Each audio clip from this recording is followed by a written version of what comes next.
Boa, pessoal, vamos resolver essa questão de física aí muito interessante da prova da SpaceX 2021, questão 23 da prova modelo A, certo? É uma questão que muitas pessoas tiveram dificuldade, né? Por isso eu tive o desejo de poder compartilhar aqui a linha de raciocínio dessa questão. A questão diz: em uma escada, uma esfera é lançada com velocidade horizontal de módulo V0, da extremidade do primeiro degrau de altura h em relação ao segundo degrau. A esfera atinge um ponto X na superfície perfeitamente lisa do segundo degrau, que tem um comprimento d, e imediatamente começa a deslizar sem rolar, também com velocidade horizontal V0 constante, até chegar na extremidade do segundo degrau.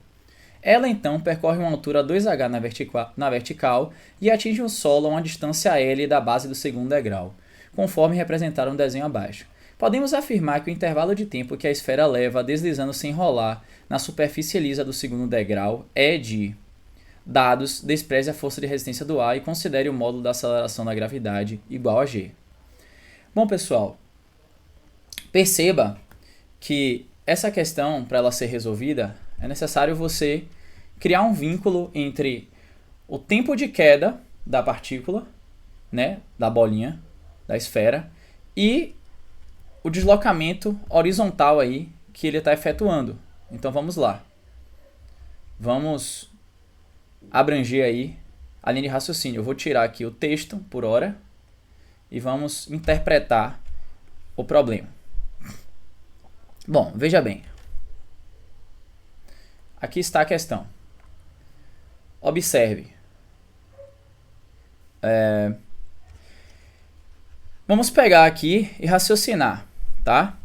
O tempo de queda que o corpo realiza ali, ele é proporcional a justamente, se eu fizer a interpretação horizontal do fato, eu tenho que o tempo de queda é proporcional a essa distância aqui percorrida pelo corpo.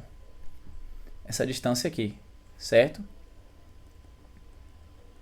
Essa distância aqui é d mais L, tudo bem? Então seria que, se eu interpretar aqui de maneira correta, eu teria que, em x, ou seja, horizontalmente, eu tenho que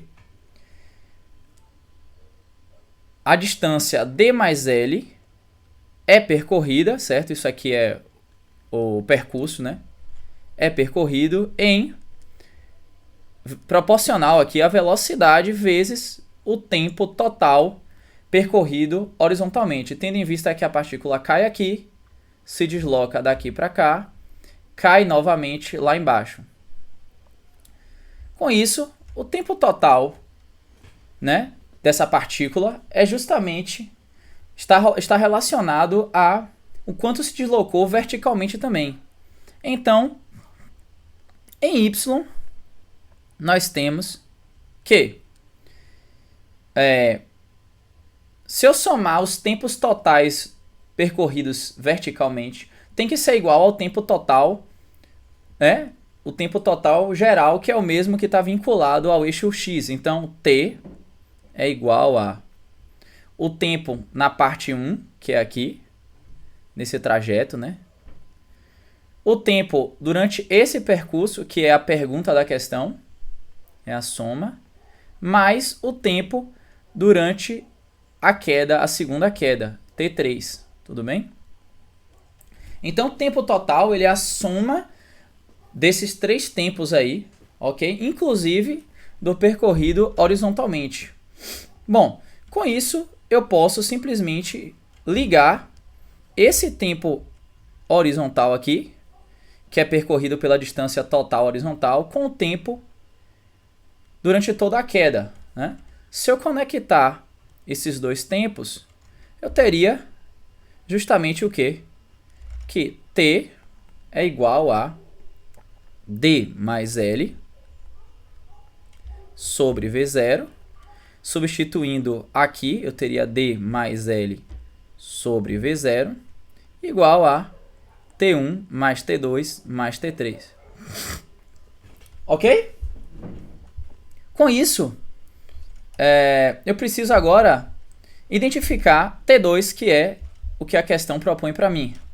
T2 é igual a D mais L sobre V0 menos T1 menos T3. Eu organizei isolando a variável T2, certo? Deu essa expressão. Agora vamos lá. O que me resta? O T1 e o T3 são os tempos durante o processo de queda livre, ok? Se eu pegar minha equação da queda livre, eu tenho H igual a H0 mais, vamos dizer, V0YT menos GT ao quadrado sobre 2. Então vamos lá. Se meu H0, no caso do T1, o H ele vai chegar aqui em 0 e a altura inicial foi H. Eu vou substituir pelas variáveis dadas pelo problema. Isso aqui é uma equação geral que eu acabei de colocar. A velocidade inicial é 0, certo? Então vai dar 0 menos G, ok? Vezes T1 ao quadrado sobre 2. Organizando essa expressão, vamos alcançar aqui que T1 ao quadrado é igual a 2H sobre G, ou T1 igual a raiz quadrada de 2H sobre G, ok? De maneira análoga, podemos aplicar esta equação para o tempo T3, só que com altura distinta. Então, teremos 0 igual a 2H menos G T3 ao quadrado sobre 2, que alcançamos, então, T3 ao quadrado é 4H sobre G, ou T3 é a raiz quadrada de 4H sobre G, que dá para simplificar mais e escrevermos como 2 raiz de H sobre G, tirando o 4 de dentro da raiz quadrada. Ok? Temos aqui agora as informações de T1 e T3 que podemos substituir nessa equação aqui, onde tem T1 e T3. Ok? Então teremos T2 é igual a D mais L sobre V0 menos, né, raiz quadrada de 2H sobre G menos raiz quadrada, perdão, 2 raiz quadrada de H sobre G. Tudo bem? Então, T2 é igual a essa expressão. Perceba que todas as respostas, todas as alternativas, incluem um denominador que é composto por V0 vezes raiz de G. Só que essa expressão ainda não possui o V0 raiz de G. Perceba que podemos unificar essa expressão aqui, D mais L sobre V0, e colocar menos, ok? Colocar aqui menos raiz de 2H menos 2 raiz de H, na verdade, mais aqui, parênteses, né? Coloquei em evidência o negativo, sobre raiz de G. Eu tenho duas expressões, duas frações aqui, que eu posso destacar, essa fração e essa, que os denominadores são diferentes, o que me permite elaborar uma expressão com denominador comum entre V0 e raiz de G. Então, com isso, eu posso simplesmente raciocinar como sendo, aqui em cima, T2 é igual a D, vamos lá, vamos fazer o denominador comum, V0 raiz de G é o denominador, o novo denominador. E eu preciso equalizar o numerador baseado nesse novo denominador, certo? Que seria justamente raiz de G D mais L. E nessa expressão aqui, eu botaria o V0. V0 raiz de 2H mais 2 raiz de H.